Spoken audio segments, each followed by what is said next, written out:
Yeah, so back over here at the computer, and let's see here.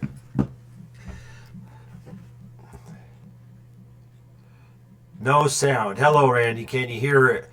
Can't hear you. No sound. No sound. No sound. Do you guys see me? Uh, Tell me if you see me. How's that? Evening all. Hey, how you doing, Craig? So tell me if you guys hear me now.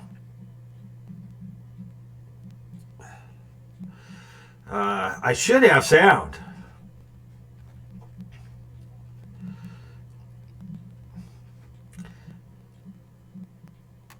Hey, Joe Pie. Sounds good now. Okay, so I'm going to try to do this live, you guys. The drawing here of the five names. So uh, it's I'm going to be switching around here and closing this and closing that and everything. Uh, so okay, we got the. So there we go. So that, let's see. So you guys should see the random YouTube picker screen up there now. I think you do. Let me know in your comments here if you see the. Everybody should see the YouTube random comment picker. Uh, let's see who else we got here. Joe Duda, how you doing? Tom, good. See you tuned in there, Tom. Tom Eason, that is. And Utral's on here. Craig Young, how you doing, Craig? Doug down at Metalworks Machine Shop. Thanks, Joe. Yeah, on the 20K thing. I'm doing a lot of catch up with the rest of you guys. I'm way behind the curve here. Cutting tool designer is on here. So, boy, lots of people chiming in here. That's great. We'll wait a couple more minutes here to get everybody on. I'm going to run over and grab an extra. It's another gift I'm going to give away. The From Tangent Engineering, one of those large hand wheels on the mill. Now that's going to come from directly from him. We're going to draw a name, and then you'll be able to contact him directly. So let me go grab that to show everybody what it looks like.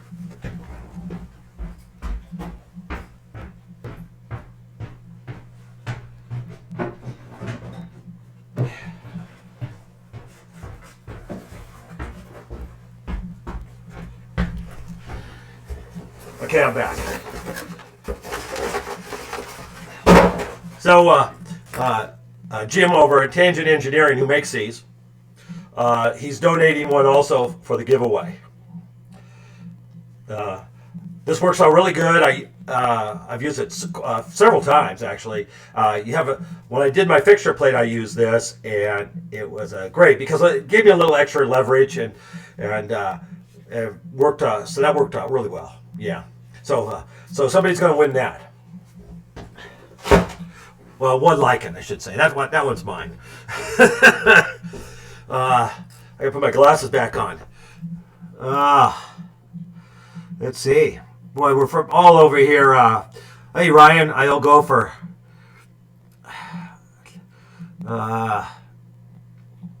Let's see. So so we have the. I have a list here. I'm gonna have to write this stuff down. I have the two spindle squares. One of my scribes. The large mill hand wheel. The calendar from Tool and Die Guy. Now, I bought that one.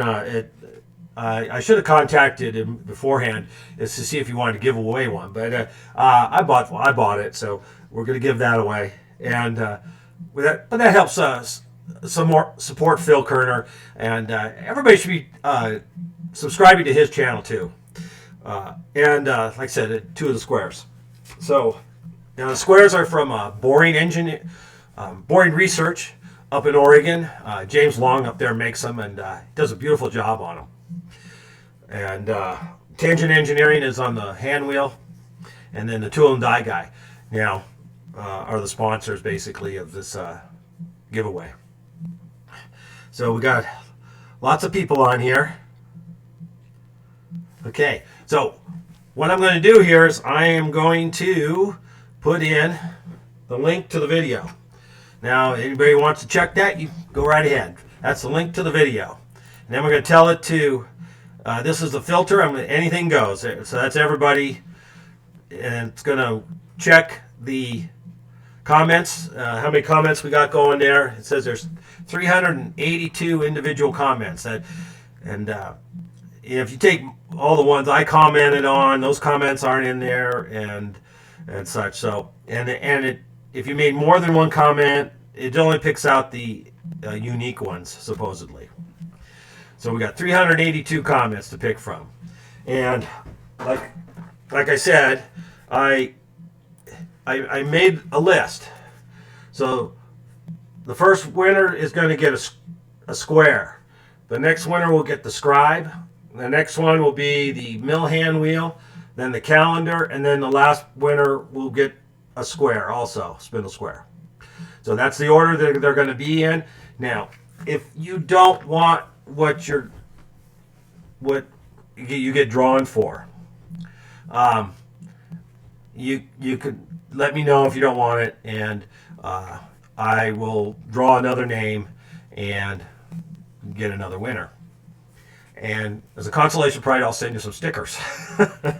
but that's that's the way it is. So if you want to send it on to somebody else, that's great. And everything.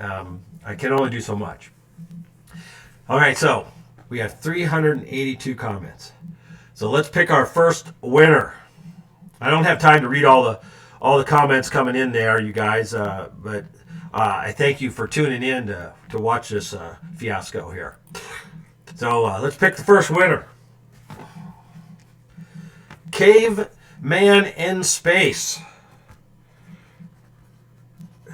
Caveman in Space.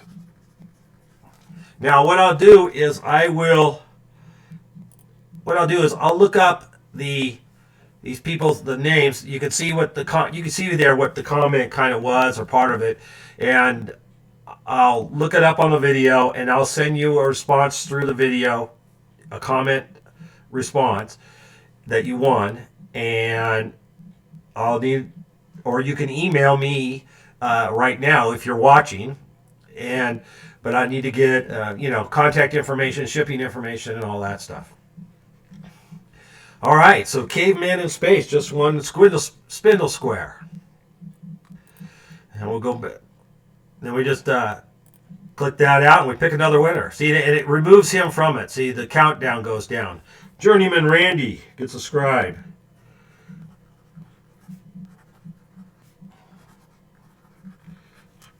Now, everybody, a little shout out for Journeyman Randy there. Journeyman Randy has a channel. And so you might want to be watching Journeyman Randy there. Okay, now we're down to 380 comments. See how it's going down. Eric Doby. Eric Doby. He gets the mill hand wheel. I don't know Eric, but Eric comments. The next one. Norris. The calendar goes to Norris Tate. All right. And then the last one is Richard Gregory.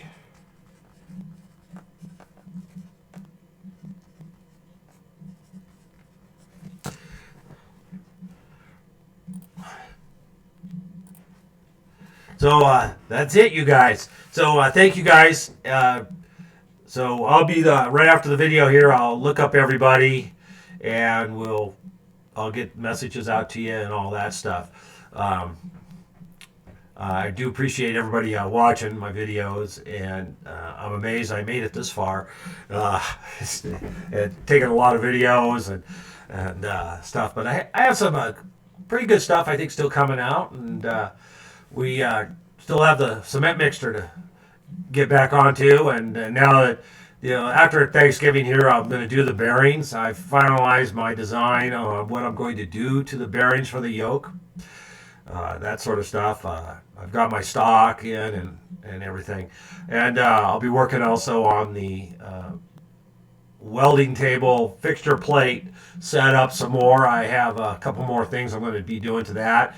One is a locking mechanism to hold the table in position, and then I have another vise set up I'm going to do for it. What else?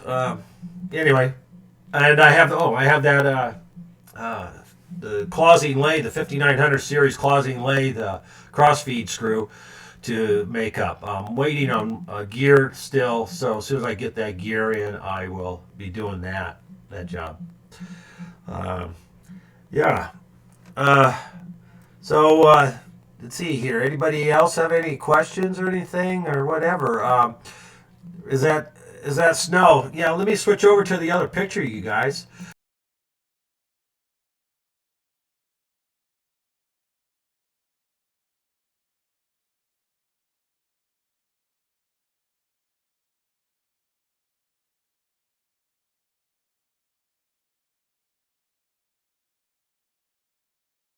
Yeah, we ended up with quite a bit of snow so far. It's not snowing currently at this minute, but it's going to be coming more. We have 3 days of winter storm warnings in effect, so I don't know how much more we'll get. But it's supposed to be more. Just lovely. And it's not real cold out. The snow's really heavy. It was just 31 this morning, and it's pretty heavy wet snow. Christopher Newton, good afternoon. Happy Thanksgiving. Yeah, thank you, Tom. Happy Thanksgiving to everybody, and I really appreciate it there. Let's see here. Who else we got? Mike Hales saying hi. How you doing? Chris, Old Iron Shops, saying hi. Hilltop Machine, Tom, back in Virginia now, saying hi. Gosh, there's a lot of people. I don't know if I've ever had so many people tune into a live feed.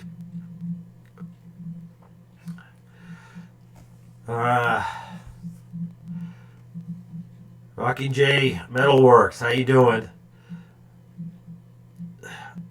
A lot of people have other channels here that have tuned in, especially like Joe Pye and Old Iron Shops and Cutting Tool Designer, just off the top of my head here, and you guys should check them out. If you don't subscribe to their channels and stuff, subscribing is free.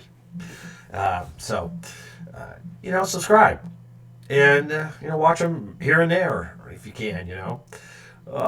It's just a nice thing to do. I mean, I subscribe to 150 something channels probably. I mean, I don't get a chance to watch them all the time, but I do watch quite a few. That's for sure.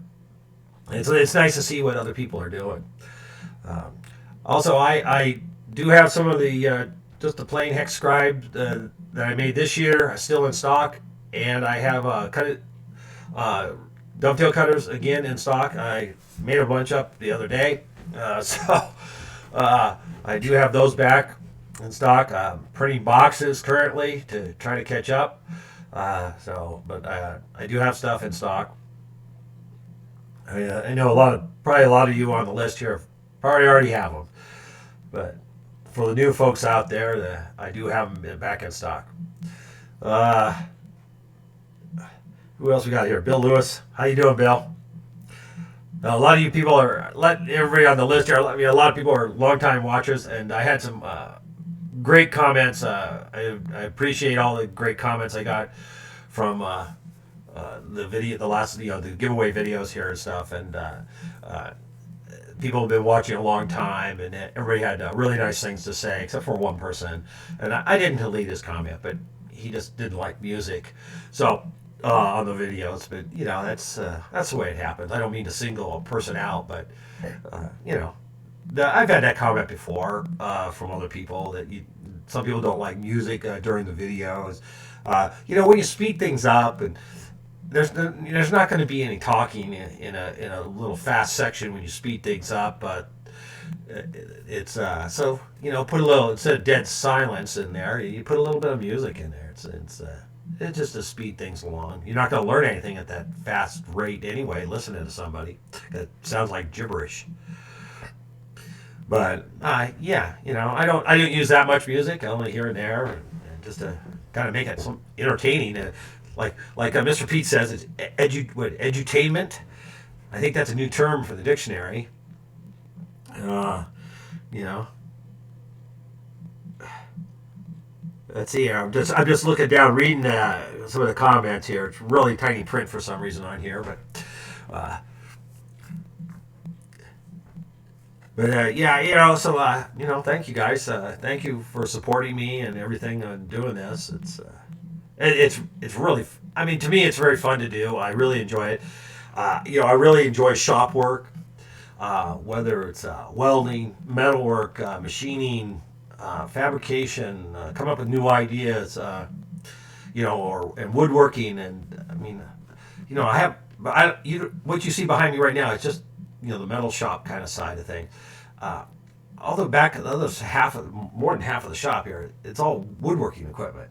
My big woodworking, table saw, shaper.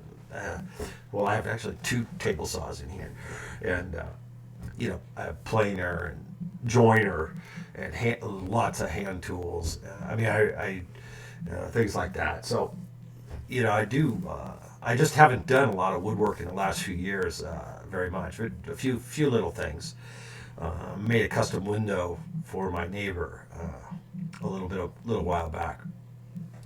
But like I said, any kind of shop work, where and I spend 12, 12 hours plus a day in the shop. A lot of days. It's just I'm up here working on stuff, and I always have more than one thing going on at once, and that sort of thing. And boy, well, anyway, I also want to ask, thank Eric Richards up in the Bay Area there.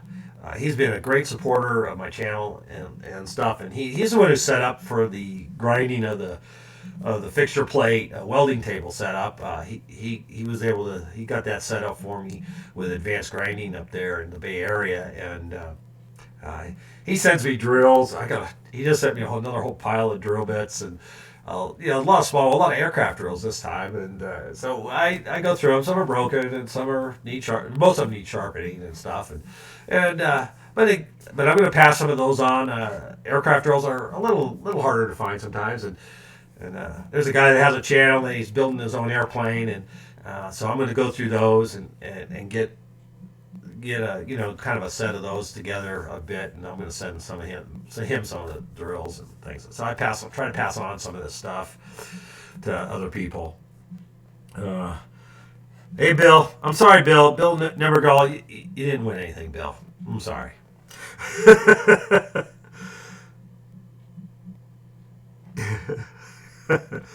Oh, spin the camera around. Joe says, spin the camera around, but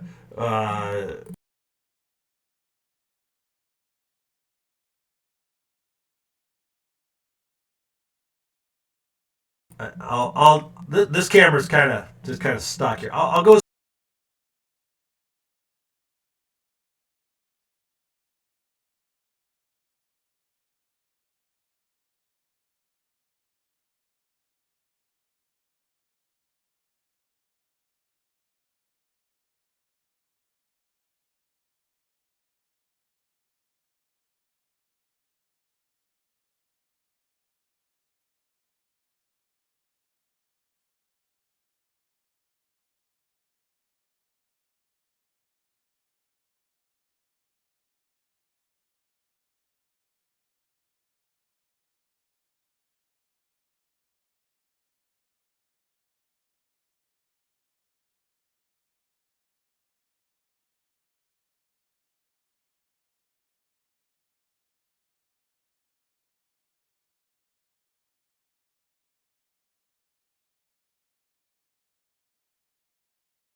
So there you go. There's a little tour around the shop, real quick.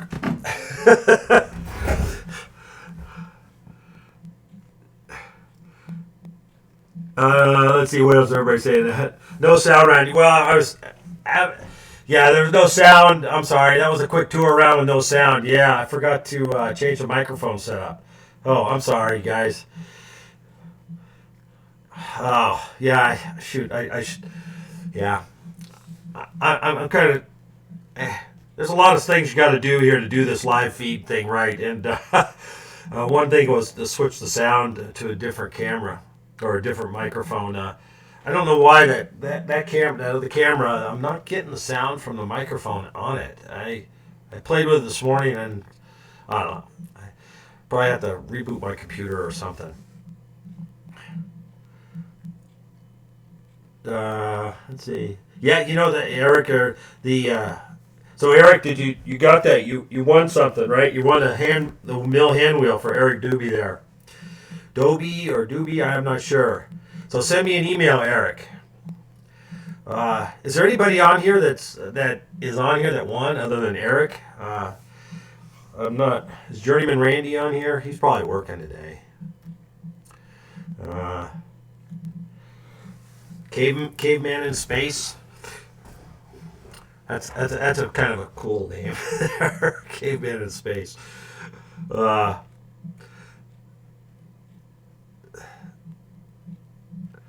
Yeah, I'll have to watch the recording of this afterwards to see how the sound is. But yeah, I'm sorry that I forgot that camera wasn't working right. I should have plugged in my other mic.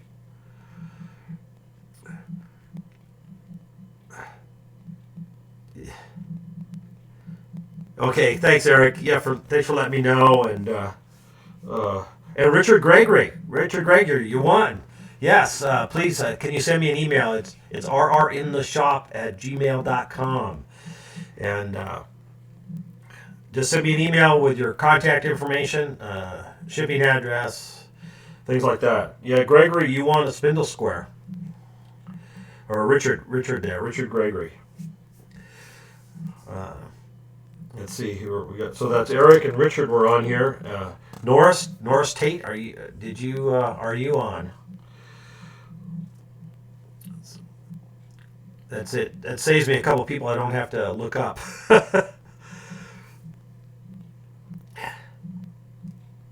So here's a little bit for Uchel up in Washington at what's Uchel's channel's name? I have to always have to look in the sticker.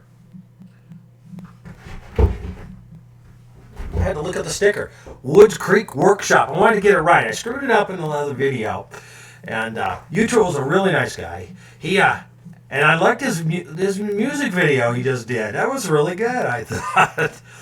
And he could have mixed it up with some lathe work or something. But yeah, he did a nice little Thanksgiving musical there. Yeah. But Uchel he just recently went over 1,000 subscribers and stuff, and so he's doing really good, and so that's cool. I like Uchel's stuff. I was just texting with him while I was trying to get this stuff set up to do the live feed. He kept texting me, and I couldn't. I had to answer his stuff, and then I tried to do this at the same time, so I had to tell him to shut up. Yeah. And that's the way it is, I guess. You just say, "Hey, shut up." So I don't know how to be able to see all this stuff on my phone. I don't know.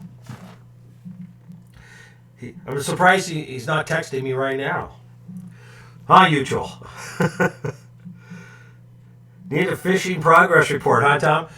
Yeah, well, it's not any fishing here right this minute, I'll tell you that. We were going to go striper fishing again, but my fishing buddy decided to bail on me, so we didn't go. We should have gone before it got cold. Now, it's not worth going.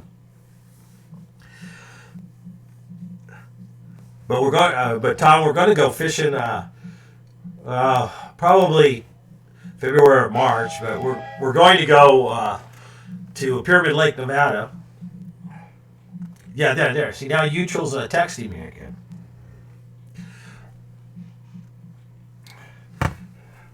I'm going to send a couple things. I have to send a couple things to Uchel. I'll send him some of those drills. I'll pick out the dull drills, Uchel, and I'll send some of those to you, and you can sharpen them.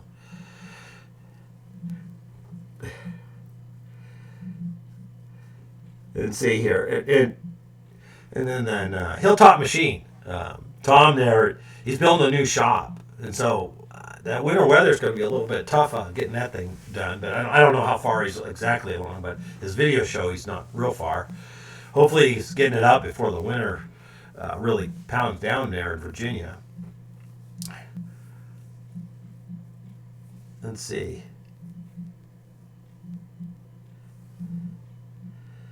Okay, boy, you wouldn't believe how small the print is on this stuff here.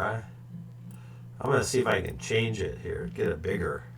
But, man, oh, can't do that. No, I guess I can't. Anyway.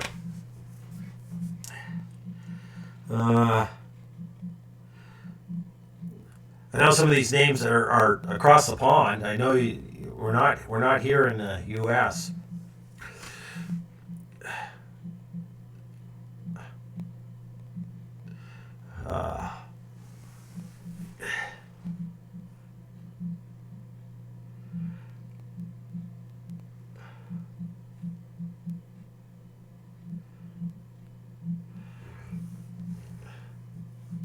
How do I get the comments to show up alongside of the feed? Yeah.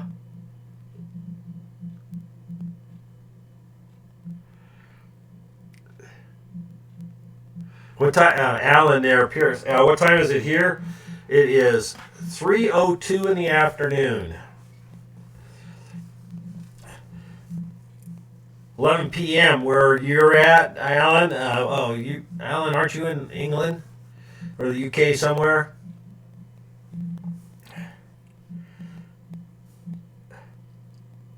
Yeah, let's see, 11.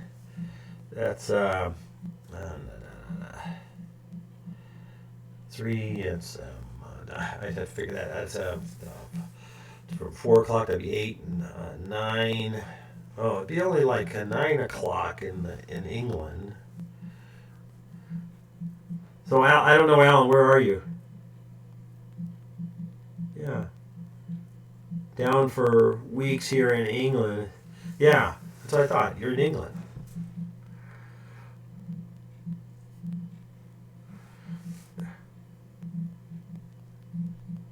Raining here in Charlotte. Oh, okay. Yeah, Virginia winters are cold. I've been back. Boy, I don't know.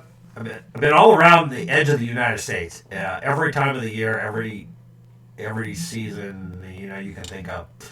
And some places are, kind of miserable, especially along the coast, I should say.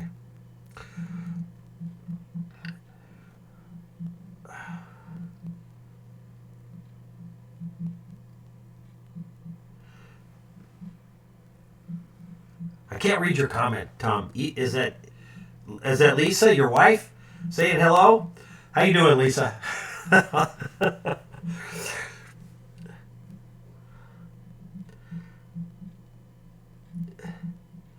Mark over in England. Mark, how you doing?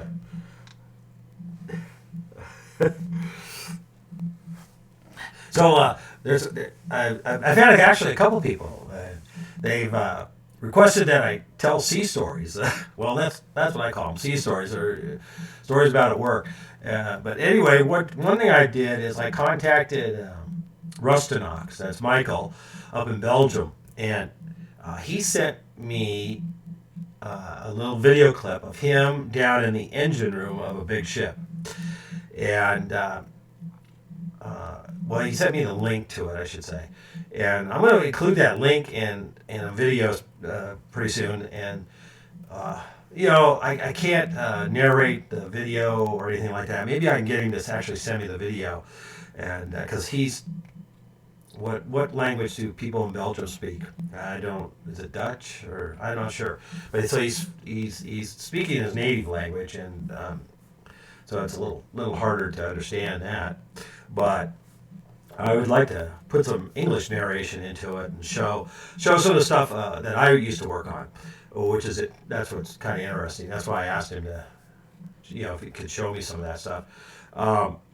But he.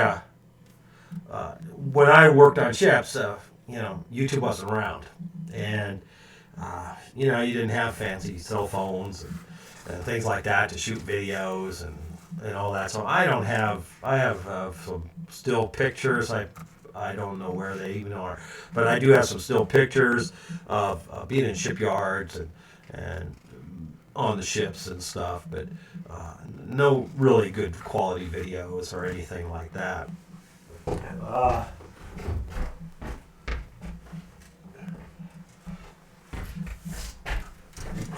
I've showed this picture before.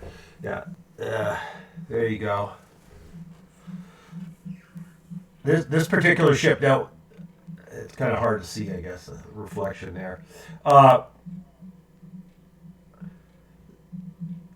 There you go.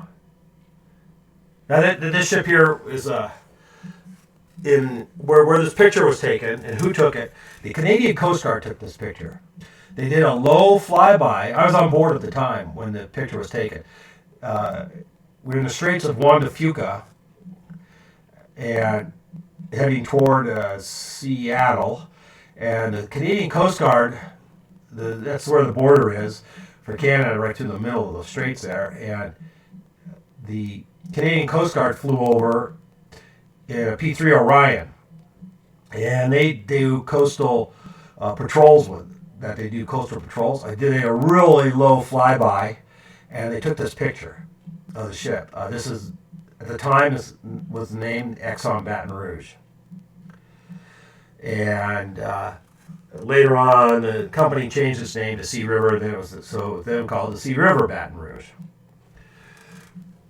and that ship was built in the early 70s, 71, 72, I want to say. And it's about just under 1,000 feet long. It was 125 feet wide. And from the main deck to the bottom of the ship was 55 feet. This was a steamship. And a little over 19,000 horsepower steamship. Had one boiler. Yeah, that it made it kind of unique in that sense. The company had three of these built at the time, so there were two other sister ships. They're all Razor blades now. But I sailed on that ship for off and on regular for about 10 years, actually. A long time. I sailed in all engineering positions, third engineer, second engineer, first engineer, chief engineer on there, and that was my most favorite ship of all the ships I sailed on. Actually, it was one of the best running ships you could ever be on. Very reliable and just a great ship. But like I said, it was a steamship, and with one boiler, one big boiler. The boiler could put out 150,000 pounds per hour at 650, actually at 750 psi, but we ran it at 650 psi. So, yeah, it is a pretty big ship. Now, today, the ships, especially container ships, they go much faster than tankers. All tankers run around 15 knots. Some maybe a little faster than that, 16 knots or 17 at the most. But most are all around the 15 knot range, and so they're a little lower horsepower than a lot of the container ships. Container ships or car carrier type ships, they've got 90,000 horsepower engines in them, diesel engines. 12-cylinder diesel engines. Now, the video that Michael did is a 12-cylinder engine, a Sulzer, I think it was built by Hyundai, and yeah, and it's probably close to 70,000, maybe more horsepower. I didn't get to see the model or it was an RTA or not. It looks kind of like an RTA engine, but yeah, so those container ships, they can do 30 knots. They can fly. So like I said, tankers are not so much, but tankers are way bigger as far as what they can carry and things like that. The volume they carry, and tankers are much larger ships, deadweight tonnage wise. So now this ship I just showed you has a 75,000 deadweight tons. We had ships that were 211,000. I think the biggest ships we had to run were 211,000 deadweight tons. Let's see. One ship I worked on quite a bit was was the Benicia, and also on the sister ship, the North Slope. Those were also large steamships. They were 65,000 deadweight tons. No, 165,000 deadweight tons. And those were, I think, 26,000 or so horsepower steamships, 2 boilers and stuff. Those were actually pretty nice ships also. But I preferred the Baton Rouge class ship much nicer. That ship I showed you in the picture, now that was the first ship in the world to be certified for unattended engine room operation. It's the first not first ship, but the first steamship to be certified for unattended operation. And it took us a year. It was the first ship for the company too. It took us a year to do it, to re-automate the engine room. Almost all the work to re-automate it was done by the ship's crew. I served as first engineer at the time, so that was my job. Anyway, so after we got that ship up and running, then I went on to supervise the refit of the 2 other sister ships to it. We ended up doing 5 of the ships. We also did the other 2 165 class ships. Also, I didn't. Another guy did those, but I did the supervision refit of this class ship, the 75,000 deadweight ton ships. And so we ended up with 5 ships that gained certification for unattended, and steam ships that gained certification for the unattended engine room. Probably the only 5 in the world, probably at the time. So, but that took me several years to do all that. But very interesting project, especially when you're doing that in the late 80s, or anyway, from the mid 80s to the 90s range there. That's when we did all that. We started in like 85, doing some of the stuff and working toward it. And by the end of 86 or so, we were done with it. We done the one ship. And then we did the other ones. And we did those much quicker. We did those in shipyards. We did them like in a month to refit them. Because once we learned how to do the first one and figured out all the problems and all the logic issues and hardware issues and all that stuff, then the other ships went quite quickly. We did one of the ships in Singapore, and the other one we did in Portland, Oregon, and the first ship we just did underway, which was quite the challenge, and while we operated the ship. And we spent 2 weeks in New Orleans to do the critical systems, and that ended up in, I think, we were going to only be there a week, and I think we were in there actually 3 weeks. Yeah, we ran into some issues. So that's a pretty good little sea story, I guess. Tools for a machine, yeah. Hey, Gary, how you doing? Gary, you didn't win.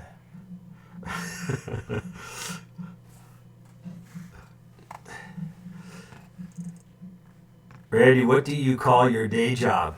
My day job's YouTube, Joe. I quit sailing on the ships about 13 years. I think it's 13 years ago. I was so I'm 63. I'm going to be 64 soon, but I'm 63, and I quit when I was 49 and a half, sailing on ships. Then I quit, but that's what I did. They told me it was time to come back to work, and I said no. But I did that for 29 and a half years for Exxon. So that's what I did. I also, one thing also I did, I'll just tell you a little bit. One thing also I did is me and one other guy, I should say, what we did is we wrote and created all the planned maintenance schedule for all the equipment for all the ships we had, which was about, how many ships it was? I don't know, 15. I don't know. It was a lot of ships.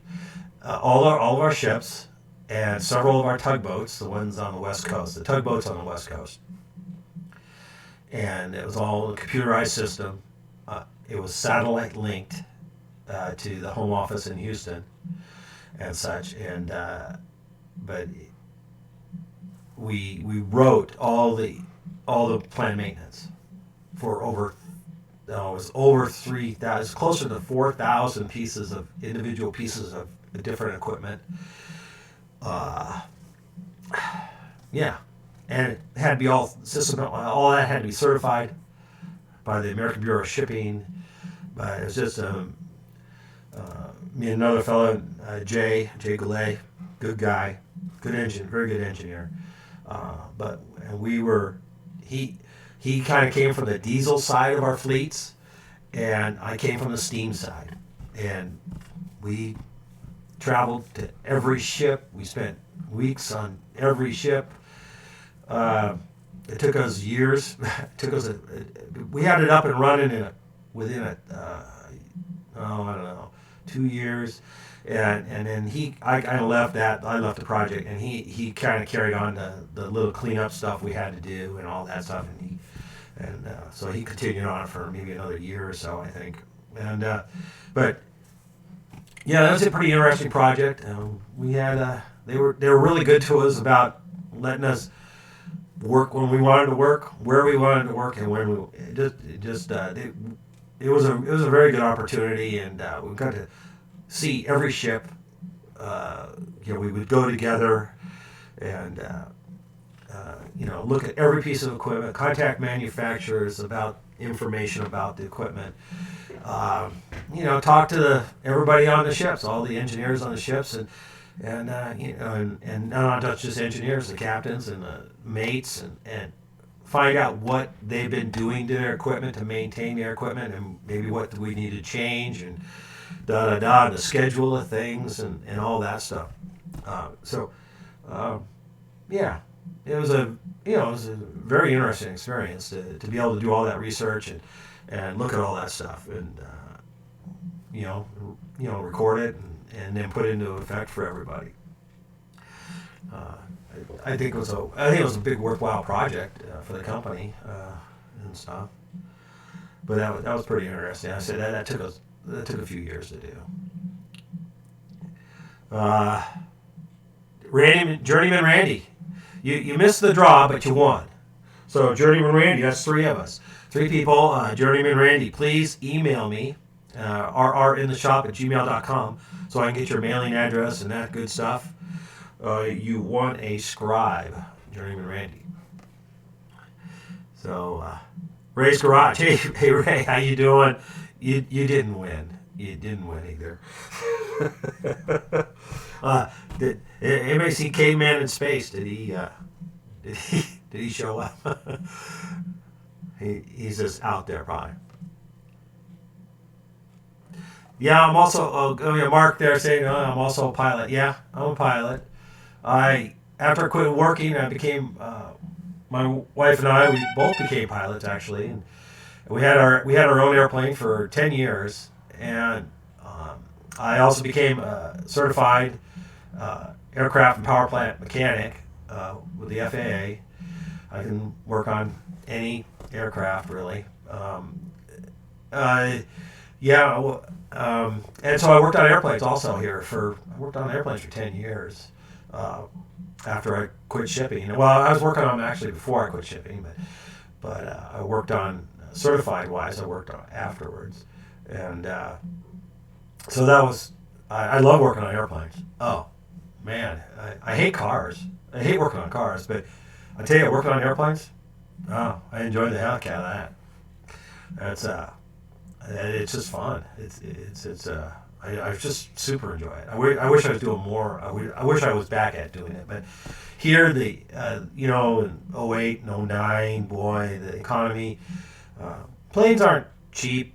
I mean, they're pretty cheap to buy. An older plane today, they're cheap to buy. No worse than a car, and insurance isn't bad. It's no worse than a car, but it's the maintenance, and but so people sold their planes. It was that simple. People up here, we have a nice little airport, but people got rid of their planes, and they weren't flying. So, yay, great. Hey, hold on, you guys. Mail came. I didn't mean to interrupt you. I'm sorry. That's okay. I got one package. I got some mail for you. Okay.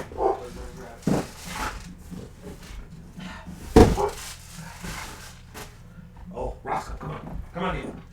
That's Roscoe in the mail. Guy battled through the snow to get here.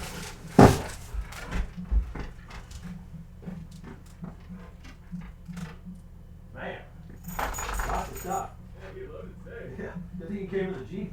Yeah, I would not take the man Just out here. go straight. Yeah. If you can't, turn around. You go down the hill. Okay. Yeah, you can't make it up the hill. I think I should. Yeah. Okay. All right.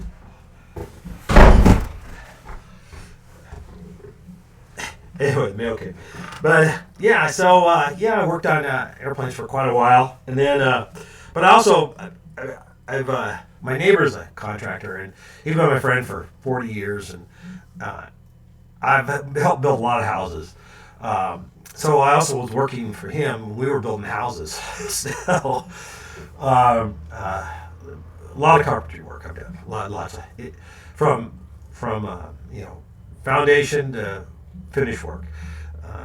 So we built custom homes, all custom homes. And most of the time they're the ones right down the street from me here. We built several over the last 10 years, 15 years, and right down the street here. So, and they take a while to build. The custom homes, a year or more. And so I've done a lot of that.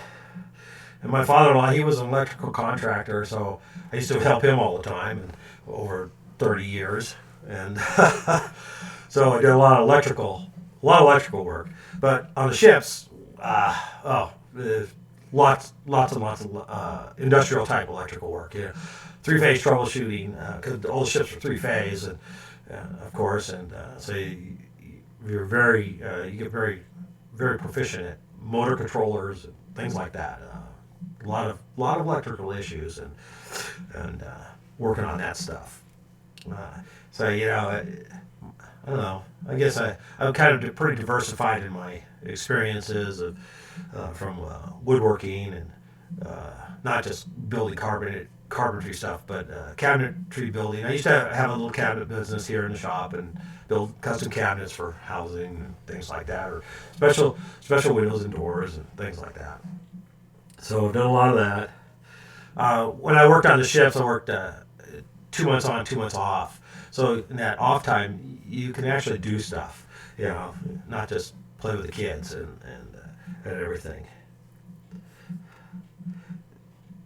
Did Richard, Eric, Eric, you didn't win. No, I'm sorry, you didn't win. But I gave you a big shout out though, Eric. Eric has Turner Tooling, Eric Richards. He's the one from Stanley Andrew who helped me with the grinding thing. And Eric he makes parts that are used for working on aircraft engines, turbine engines. And he makes the tooling like to set them up, to measure them, to check them, and so he makes this very, very, very unique niche there. But he makes a very beautiful tools. He a lot of one-off stuff, or he'll have to make 2 or 3 of one thing maybe sometimes. But they're very unique tools, and it's pretty cool how he has the special drawings, all the unique drawings from he has not all of them, but he has a large supply. He has 3,000 something plus drawings of the tooling needed to work on these engines, and stuff. So he's got stuff that a lot of people don't have, and so he can make that stuff, and it's very precision stuff. If you saw the other video there visiting the shop, he has more jig grinder he uses, and really nice surface grinder, and all this stuff, and he makes some really cool stuff. But big shout out to Eric there, Turner Tooling. So if you need some special tooling for aircraft engines, he's a good guy to call.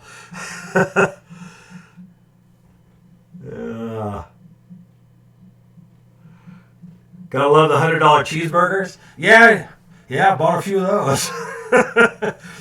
We used to have a Cherokee 180, if anybody knows what that is, a little 4-place plane, but we flew all over.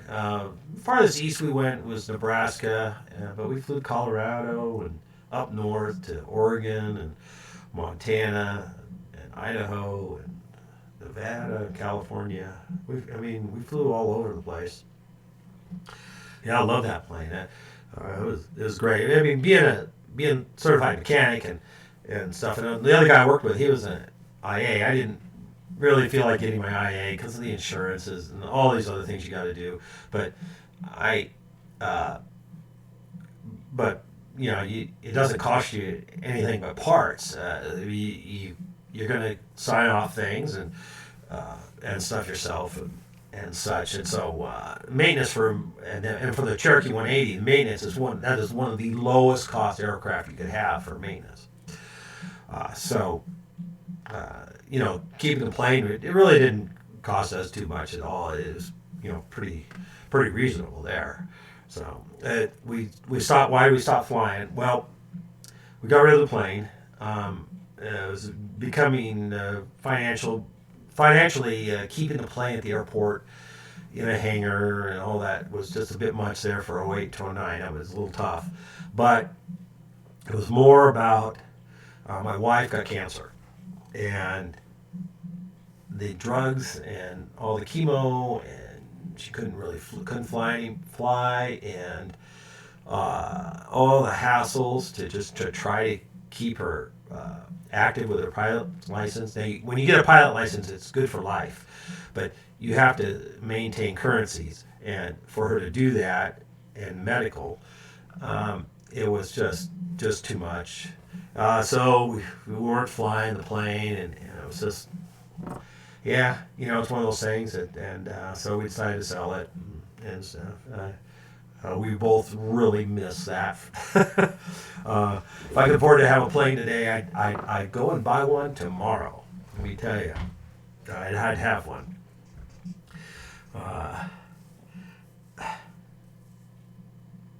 But my wife survived the cancer ordeal, and she got breast cancer, and then just a couple years ago, she had the radiation affected her thyroid, which happens, I guess, very often, and she had to have her thyroid removed. And so, but she's fine, but she has to take thyroid drugs now the rest of her life. But I'm grateful to have her. She's the most wonderful person. Yeah, Merry Christmas to you there, Tom. Merry Christmas to everybody.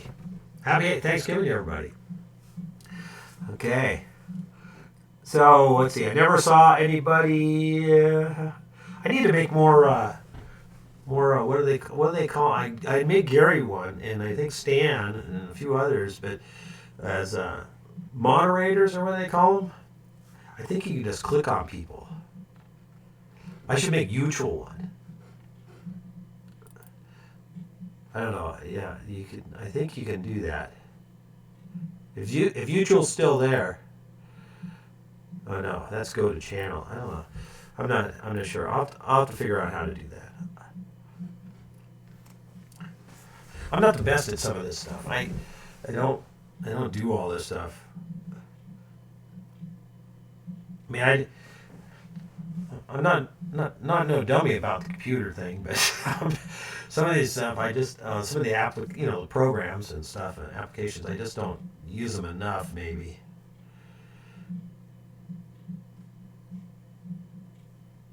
Come and work for you, Mark. Mark, you're in England. I've never been to England, but yeah.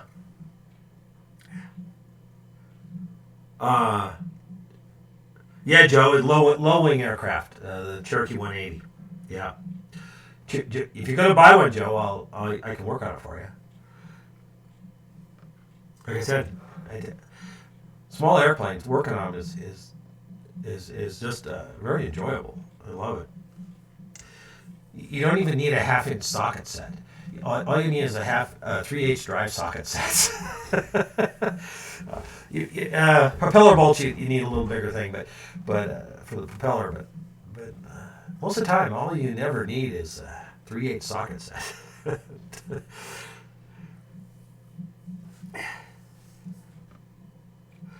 Boy, you guys are having your own conversations going here. I can't keep up with all this stuff.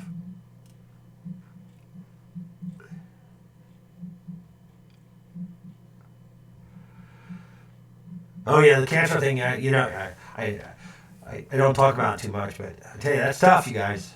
I mean, pray for everybody, who has to go through that. It's a tough time.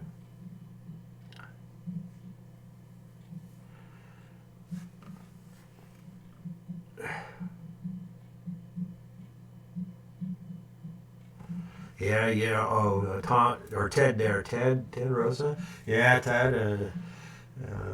Pray for your friend there. Yeah, it's there's no guarantees on things, but you gotta have the positive attitude it can make a huge difference.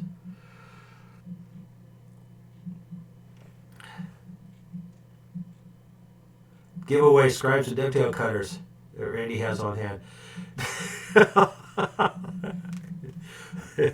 All scribes and dovetail cutters. No, that's not happening.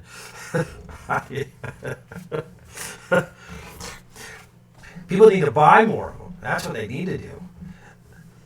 I'm gonna start working on plans and seeing about permits and all that stuff. It's a pain in the butt here in California. Let me tell you, to do anything. So I got to start talking to my neighbor and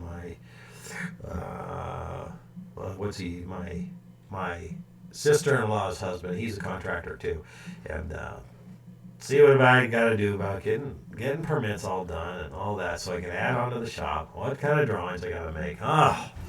Lots to do, but I really, really want to add on so I can have a concrete floor. I'll move all the metalworking out into that space, and it'll be about 14 by 28, I think, roughly.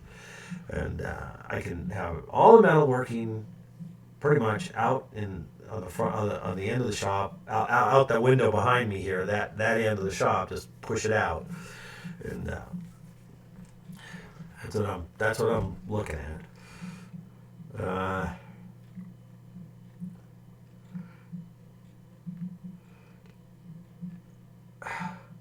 Stephen Lang. Stephen, you didn't win either.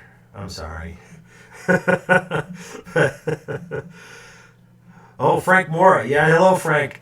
Yeah, Frank, my trip up to San Leandro was just, man, we were just jam-packed for the time, and it had to be an up and back kind of thing, and all that. I'm sorry, Frank. Yeah. San Leandro is, I was raised in San Leandro. I wasn't born there, but I was born up in Fairfield, where Ken Rischstall lives, and but I grew up large part of my childhood, I should say, till '71 in San Leandro. We lived there quite a while. We lived in Walnut Creek for a while, and then we moved there and stuff. but I grew up, most of my childhood in San Leandro. And then we moved out to the Danville area in Danville in '71. And I went to high school, finished up high school out there. And then I went to college at California Maritime Academy in Vallejo.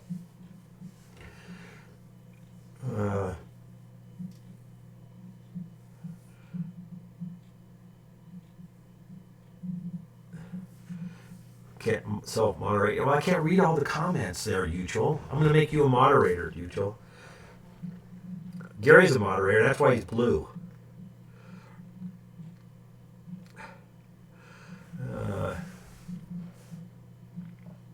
Yeah, sorry to hear that, Mark. Yeah, I tell you, I don't know. I more listen and see things about chemotherapy and all that. Chemotherapy probably is not the best thing, I don't think, out there. You're just poisoning your body to try to get something else. I think cancer is mostly caused by sugar. Or sure, a lot of it is. Too much sugar in everybody's life, and get rid of all the sugar. Get rid of stop consuming anything with sugar. I don't drink sodas. I never have. And I mean, if I have one in a year, I'd be surprised. And I think, but sugar, everybody consumes too much of it. It's in everything. My wife's really big into, checking out, figuring out, reading all this stuff and everything. She's actually really smart. A lot smarter than I am. And so we eat really well, really healthy, and all that stuff. People, they complain about me breathing. I'm terrible about it because I breathe through my mouth because my nose is stuffed up most of the time. And I've gotten a lot better now that I'm actually a lot better now. We've changed our diet a little bit, and I think I'm allergic to some of the stuff that we're eating. So I think that's really helping. But people go, oh, you're gonna drop dead here or something. They think I'm in really bad health. I'm in amazingly good health, actually. You might think I'm going to drop tomorrow, but no, not me. At least I don't think so.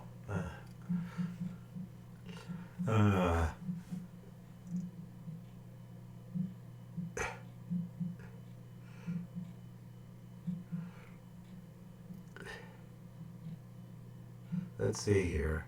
Well, the font I'm having to read it's like I don't know, 50,000 font. It's so small for some reason.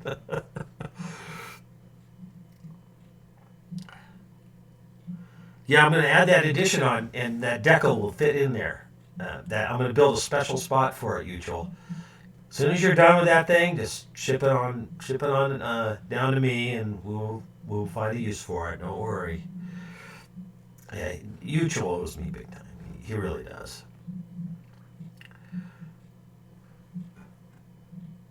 Clip it on my pick and give me a wrench. Is that how you do it?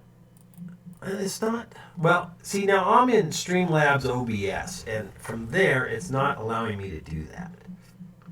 So I don't. So I will. I'll have to figure out how to do that exactly. I might be able to. I probably can go on my phone.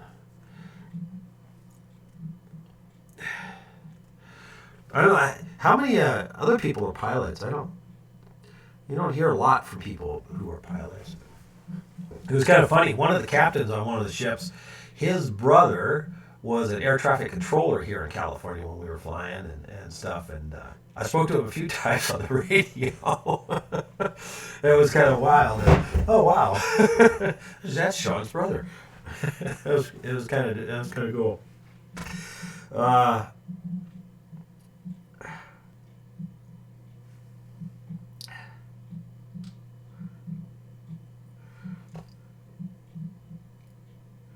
Yeah.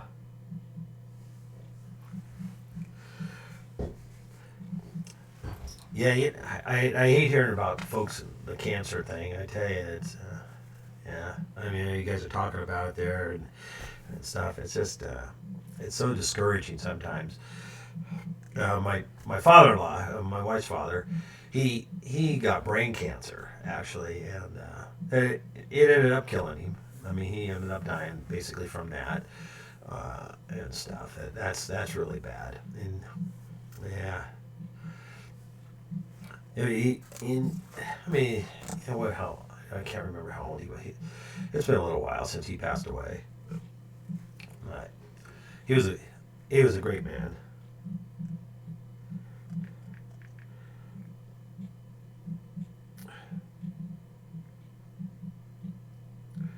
I don't know if I go to comments.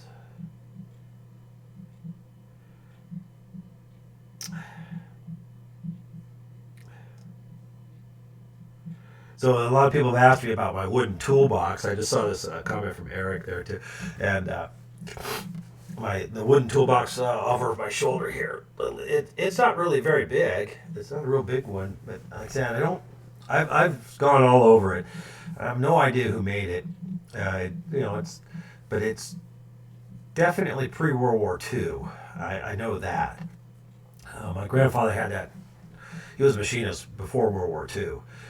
He was actually one of the supervisors at Mare Island, and he ran a submarine shop, or one of the machine shops that worked on submarines.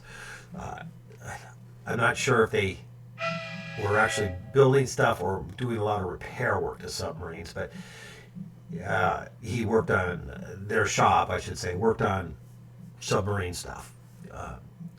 And I know that he did some modification to a periscope thing, and that was for the war effort that he was responsible for. Some modification about the blowing out the seal thing, and that they used to have problems with, and he had something to do with modifying that and come up with a better solution and all that stuff. I know that. After the war, he was still a machinist for a while, but he ended up going and working at the Lawrence Livermore Labs in Livermore, California, and he was into radio communications and things like that, and I mean, big time electronics, early electronics then, and I mean, one whole wall in the room in his house was a radio panel. He was a big ham operator, and he talked all over the world and stuff. But he worked at Lawrence Livermore Labs there, something to do with electronics and communication work and things like that. It was pretty interesting. He was a pretty smart guy. But anyway, the machinist box. That's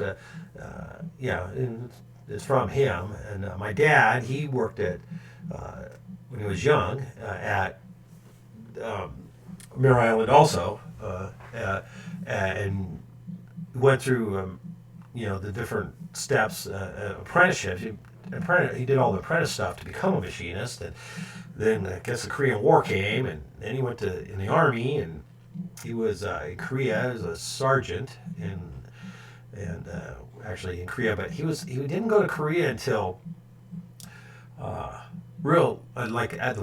war had, or the conflict, I guess. The conflict had actually ended. He went in with the occupation troops over there.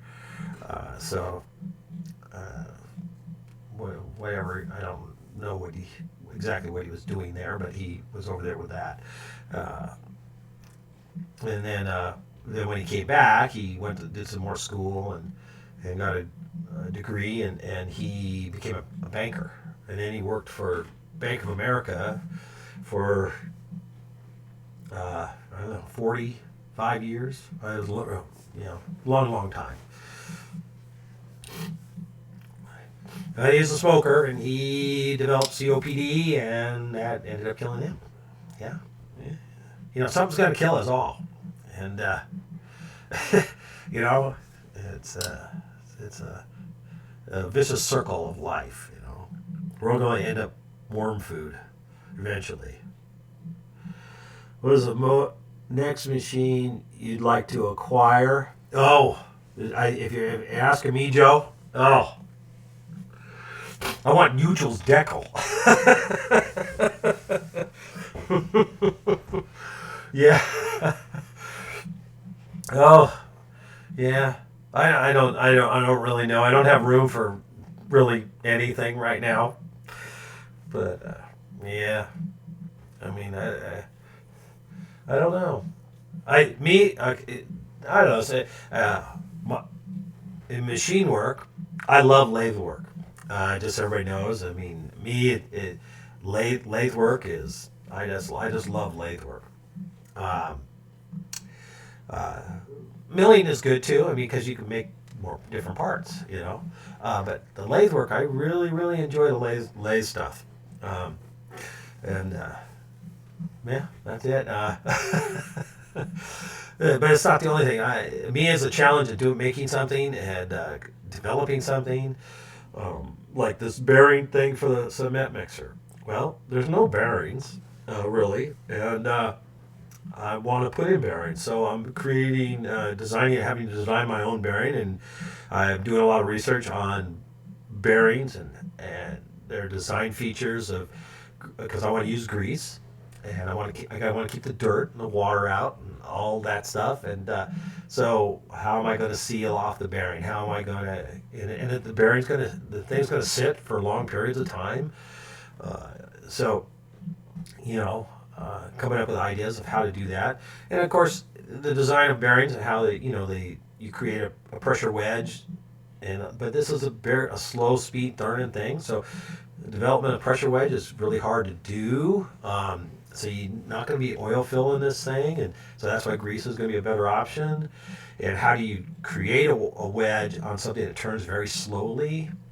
So it's a really pretty interesting little engineering project wise, and how thick can I get one in there with the materials I have to machine and all that stuff. So I've pretty much finalized my design, and I have a few more details I want to put on the drawing, and then I'll be starting on those and getting those made and board and all that.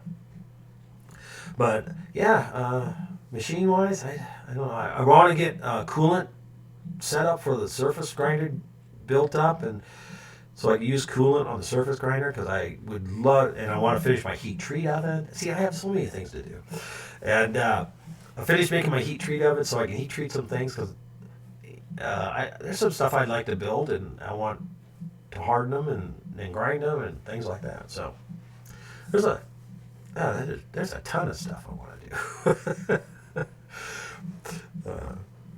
Yeah, so equipment wise, it's kind of hard to say. I horizontal mill, that'd be kind of cool, but all the tooling, I don't know if I can afford to right now to do that sort of thing. Is get a horizontal mill and try to tool it up and all that. Shapers are cool. I wouldn't mind having a small shaper. A small shaper would be fun. I learned how to operate a big shaper in college. We had a full machine shop. You had like 2 or 3 semesters of machine shop course we had to do in college. That's really basically where I learned machining in college, and we had we had 24-inch shapers. We had some big shapers there, and heavy tens, South Bend heavy tens. I think were pretty much the lathes we had, and horizontal milling machine. I mean, we learned to make helical gears. We also had test equipment for doing stress tests, tinsel testing. So you had to make your own tinsel samples and materials. We had material classes, so we had to learn materials, strength of materials classes. When you become an engineer, you end up learning all these little things. I mean, there's so much out there to learn. And to work on ships, you don't have to have 100% of the knowledge on some of the stuff, but you have to have a little bit of knowledge on a lot of things.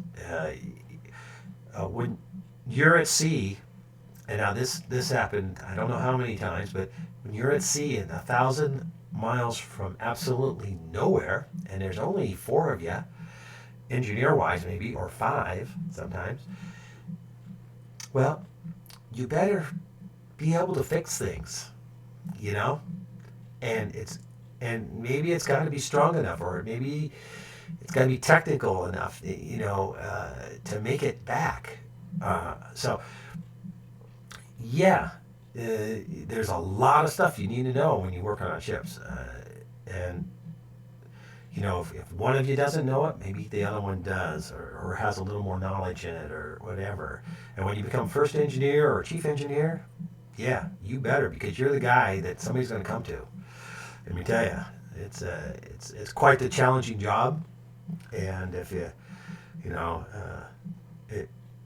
it's a very interesting job. Every day is different, and there's never a list. I mean, the list is never ending on what needs to be done, and you have to prioritize that. Never ending.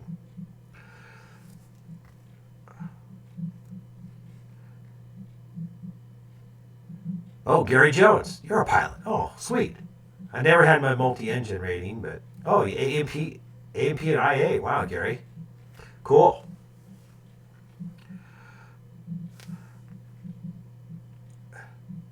Oh, George, your son passed away, brain cancer. Yeah, I'm sorry to hear that. I actually lost my younger brother in an auto accident, but many years ago. He was only, he was, I think he was 27 or so. Yeah, yeah. He was in an auto accident though. But I'm sorry about hearing you lost your son though. That's tough. I don't ever want to have to lose one of my kids.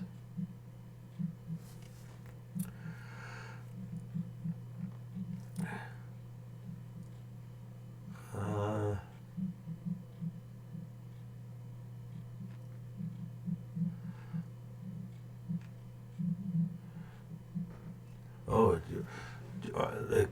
George there says the company of the box was started in 1906 for the Gersner Company.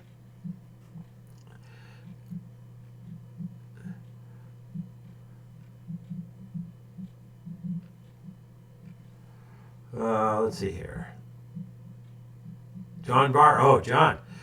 Grandbrother worked at Mare Island. Machinist worked in the optical shop. Well, I'm sure at Mare Island, I mean, they built submarines. And I think I showed pictures I was at the launching when I was a kid of the nuclear submarine, King Kamehameha 2, I think it was called. And it was pretty cool to watch them launch a submarine there, right there at Mare Island. It was pretty cool. But, they built a lot of submarines there, so I'm sure there's lots of machinists.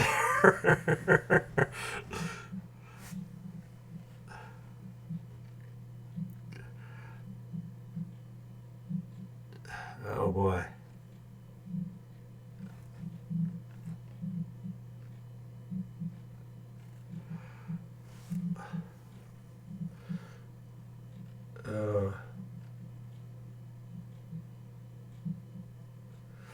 I like Joe's comment or sleep on it. I'm not sure what you guys are talking about, but that's what I do. It takes me a long time to do projects sometimes because I know the answer to my question will come, believe it or not. And I don't know how many times on a ship we've had wicked bad problems with something, or no one's been able to figure out the answer or how to fix this or make it work right. And I start thinking about things, and then you sleep on it maybe a few nights, and all of a sudden in the morning you wake up and you go, oh, I know what's wrong, and oh, I've got a good idea or something. I remember one time in the shipyard in Portland, we were trying to start the plant, the steamship, and steamships are a balance. Everything's got to work or nothing works. And so we had a problem. We were trying to get things, it's a process to get the plant running. And we kept having a problem. It was like, oh man. And we tried this, try that. And it was like, no, we're knocking off for today. We're all going to go back to the hotel. And in the morning, me and Kevin are going to come down here and work on it with a quiet, without 20 other people asking us questions and trying to get things, going.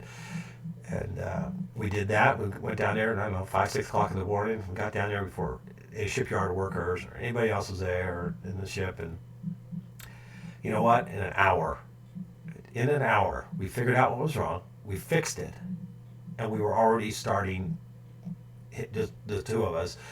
He was the second engineer. I was the first engineer. And we had it fixed, and we were already starting the boiler by the time everybody else showed up.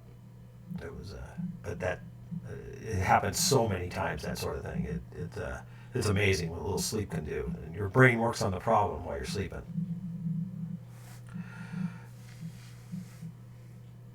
Anyway, let's see here.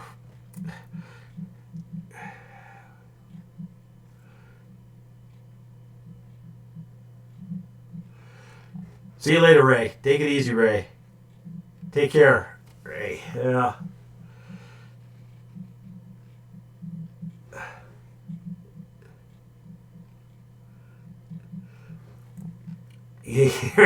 Yeah, we call them sea stories. That's everybody on the ship. That's what we do. We call them sea stories.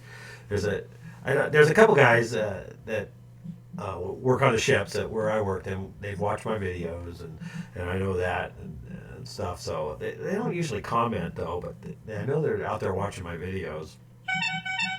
I've been told that. So one chief engineer, Charlie O. Charlie knows who I'm talking about.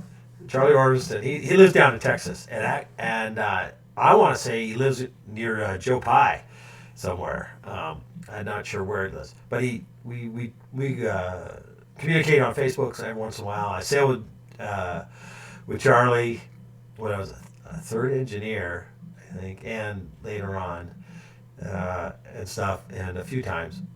But we used to go down to Panama, and we had a few sea stories we could tell from that one. Going out with Charlie O. The time that the guys had the guns was a pretty interesting little excursion out into the jungle. And to to tell Charlie, just pay him the money, Charlie, and we'll leave, okay? Oh, thanks, Greg, at Greg's Garage. Greg's in just not in Colorado Springs, but just outside of Colorado Springs. Greg is not really a machinist, but he's working on it. He got himself a Tormach, and so but Greg is a guitar guy. He makes stuff for guitars, or tooling and stuff for doing guitars and working on stuff in his garage, and he does different stuff. But yeah, Greg has a good channel, and he's got Tormach in there now, and he's learning. he's going through some tools, but he's learning.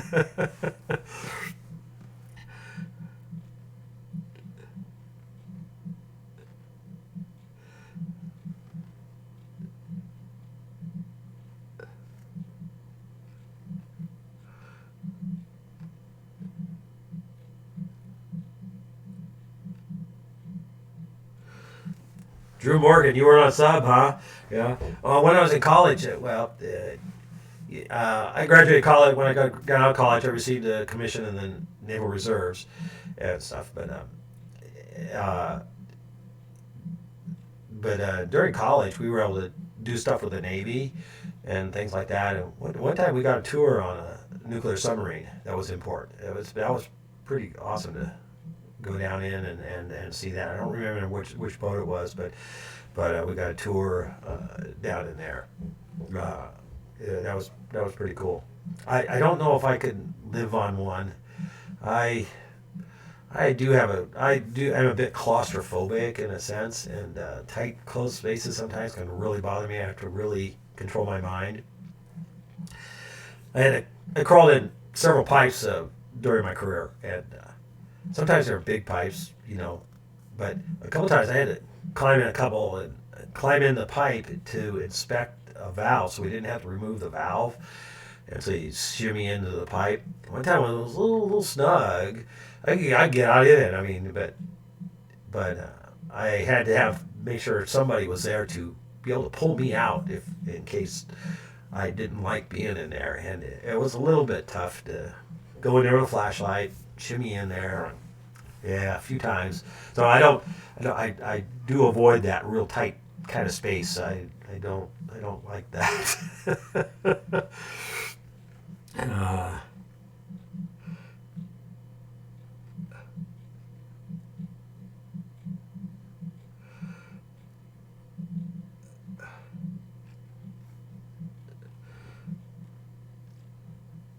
oh boy.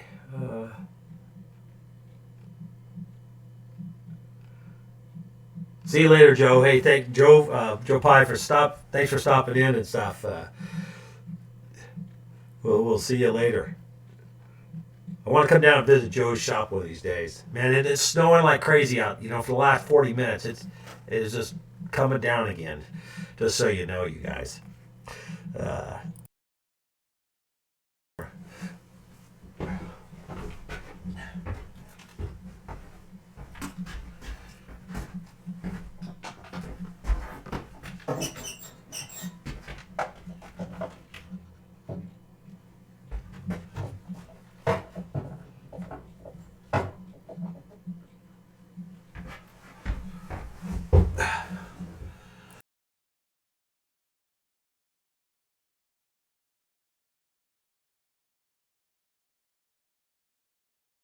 yeah, that's the outside cam.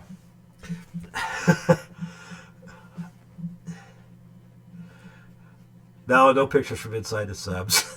they actually even then they had these little snap-on covers, and they would cover things up and they have all snapped on. They must did it all the time for when anybody that shouldn't be there seeing it.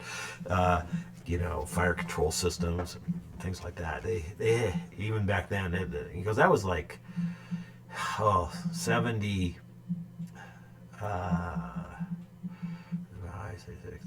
Probably like 77 or 78, something like that.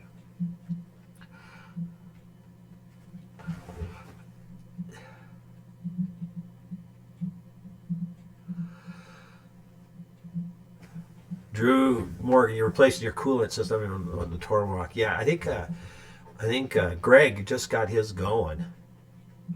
If you guys don't watch Greg's channel, you ought to check him out. Greg's Garage. Good channel. I've been watching Greg a long time. I did some trades with him way in the very beginning, and tool wise and stuff. And I even sent him a scribe for. He moved to Colorado just recently, and from back east there. And I sent him a housewarming gift.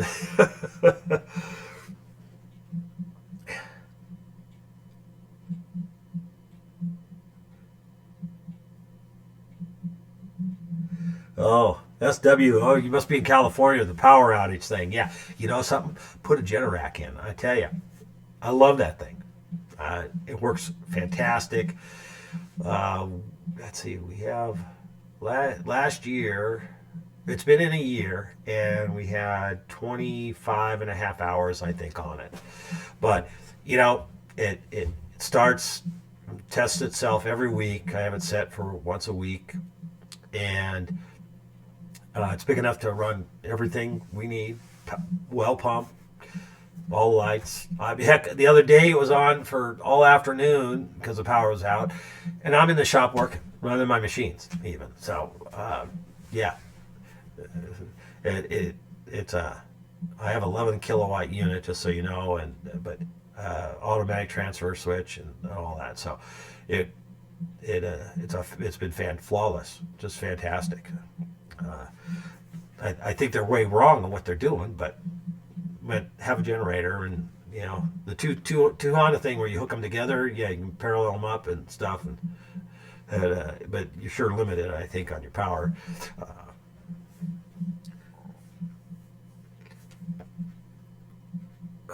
Let's see here. Anyway, Edward ordering a cutter soon. Yeah, I tell you, like I said, I have some in stock right now. So as soon as I get time, I'm going to make some more. I only have a few right now, but I have maybe 4 or 5 of each size. But I need to really make some more. SW, you're on Darrow Road? Oh. Come up and say hi one day. We're up on Scott Road. Yeah.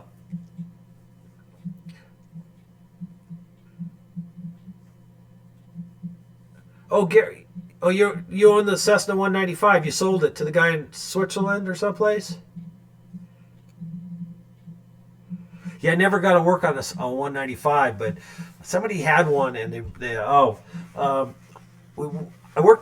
had a contract with the Forest Service actually to work on a couple of airplanes, and the guy who was in charge of the aviation program for the Forest Service, he had a 195, and he came up, and I got sit in one and look at one a couple times. Didn't get a flight in it. I would have loved to have a flight in it, but yeah, they're a cool plane.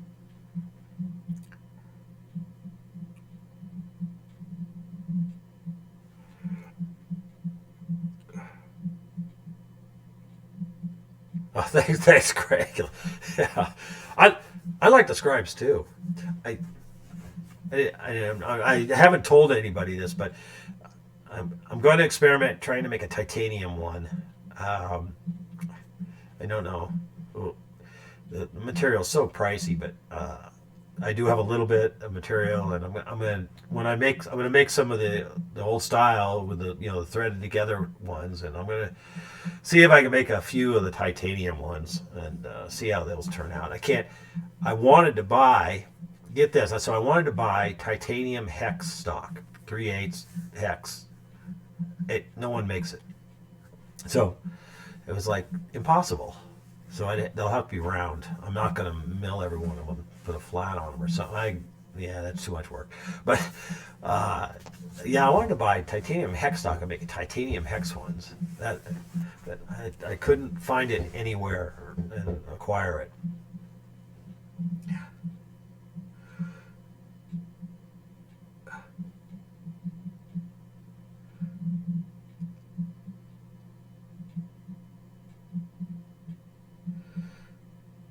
Bill, you trashed your big cutter?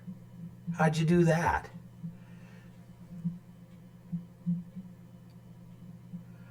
SW, you know me from the airport. From the airport. Oh boy.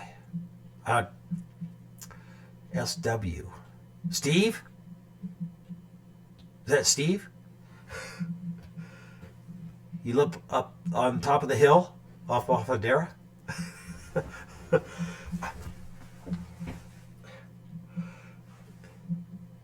Yeah, Bavaria. Gary, you sent me the pictures. I remember that of your airplane. They crashed it on you. Yeah, that's a shame. That was just a shame.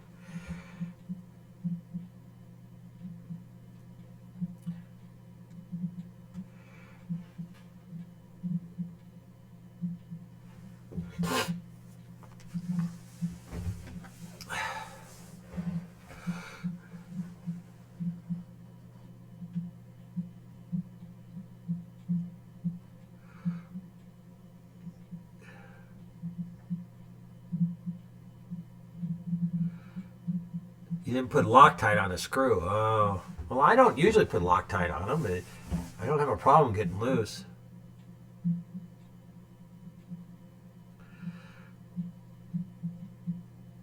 Well, see you later there, Gary. Good. Thank you for chiming in here and stuff. Yeah, everybody's having to go feed their wives. I don't feed my wife. She's really good. She feeds me. I'm just so happy for that. I don't do cooking videos either. I might show you how to make coffee one day. How's that? My coffee is really good. Oh, SW said, yep, okay. Steve, you're the SW there. Steve, you built your airplane, right? Was it a Zenith? Because I think it was. If it was a Zenith, I know a guy who's doing a video has a YouTube channel and he's making a Zenith.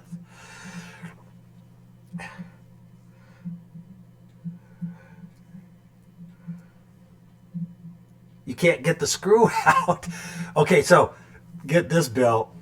A guy in Australia, he broke the screw off in his dovetail cutter, and he sent it to Bruce with him to have it removed.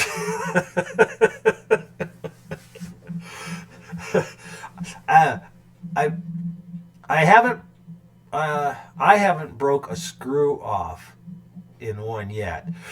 I've broken taps off, and I've had to get the taps out, but I haven't broken a screw off in one. Matter of fact, I broke a tap off in one, and I gave it to Ray Goff. I said, he wanted me to give him a discount, and I said, well, here, you can have this one for free. And he got that. He had to get the tap out. He was bummed, but I don't know if he ever did get the tap out.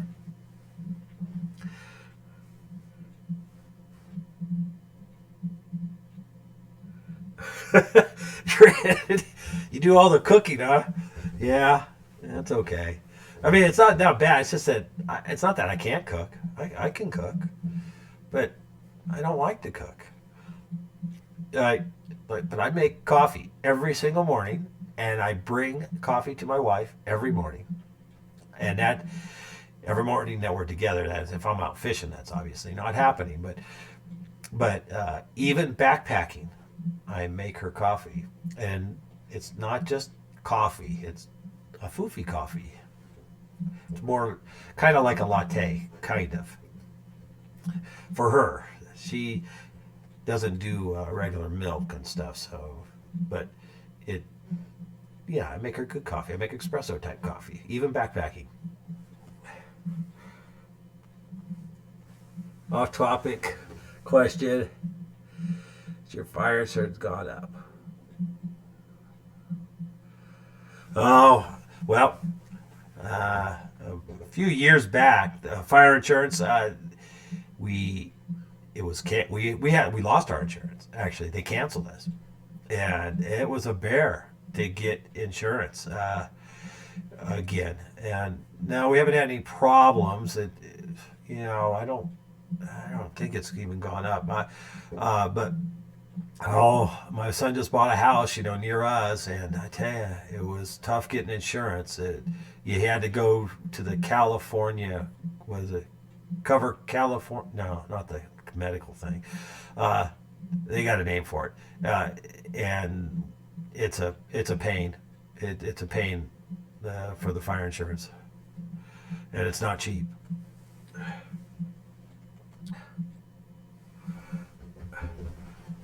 You haven't thought of that, Bill? You got to send your cutter to Bruce.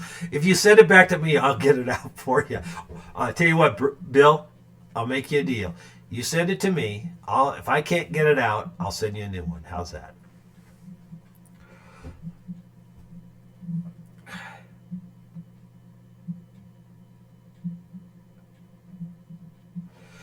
Have I tried thread forming taps?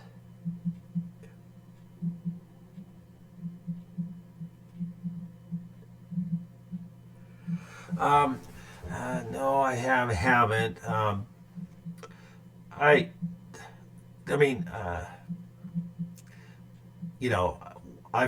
made hundreds, literally, of the dovetail cutters. Hundreds.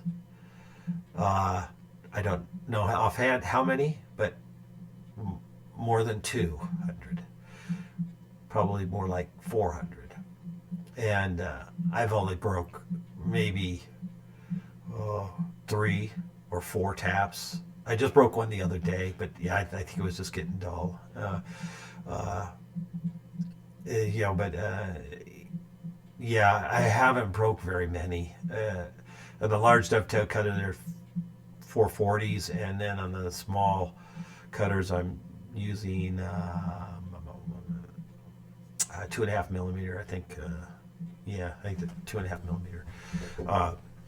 But really, I've broke very, very few. And it's in the 4130 pre-hardened material, and so you can't do a 75% thread. I do basically a 50% to, I think in my calculations I'm doing about 50% thread in that stuff, and so I can machine tap it, and I have no problem at all. And holding power is more than enough.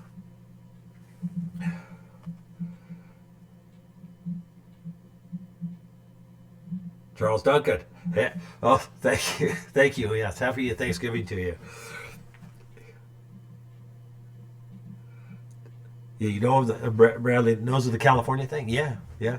Well, I kind of have a little bit of a theory on some of this stuff, but if you look at their always follow the money type of thing. Well, CalPERS, which is the California State Retirement Program system, owns a huge percentage. A huge part of their investment is in PG&E stock.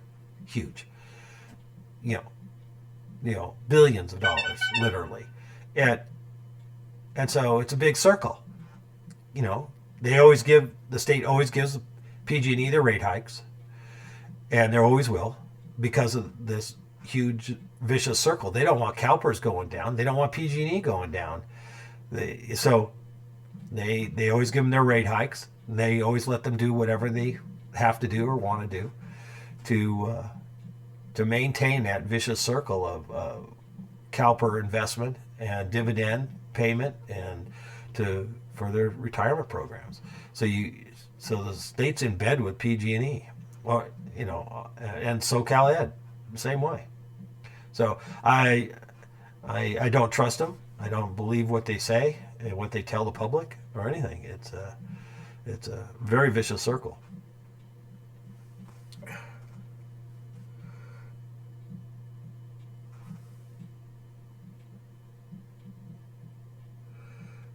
Wow, yeah, flood zones. Yeah, not a good thing. Don't live in flood zones. But insurance, yeah, it's got to be just as bad as a fire thing here. Thank you, David.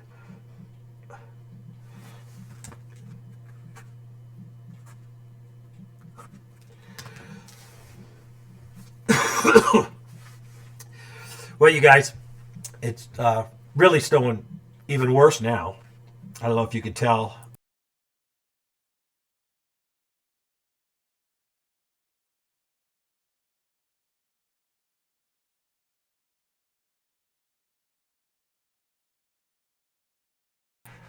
So, I'm going to have to sign off here, you guys. Thank you. Thank you, everybody, for participating. And we got some good stories in and everything. I kind of like doing the live feed thing. It's pretty fun.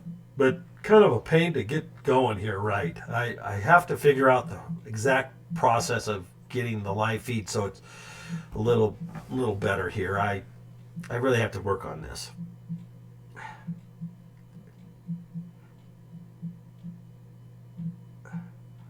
Yeah. I just last for you guys. I hope my video is good and smooth and all that stuff. I hope I have the latency stuff set right.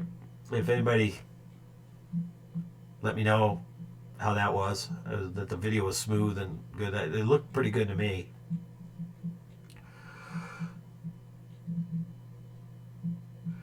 Thank you, Uchel. Yeah, I really like to see it hit 1 million. How's that? Forget that 50,000 thing. Anyway, I got some good stuff coming, I think. Yeah, stay warm. Okay, well, thank you guys. Everybody have a happy Thanksgiving, and Caveman in Space and Norris Tate. I will contact you guys, and all the rest. Everybody heard who won and stuff. I hope we get to do this again sometime.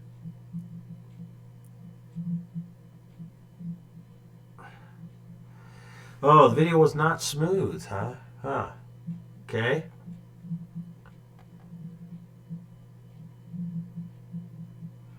Yeah, your son's has high speed, yeah? Huh. Well, I'll have to see if I can make it a little smoother. That's why I really, dealing with the internet here and everybody else's, it's hard to get a setting that maybe might work right. But all right, you guys.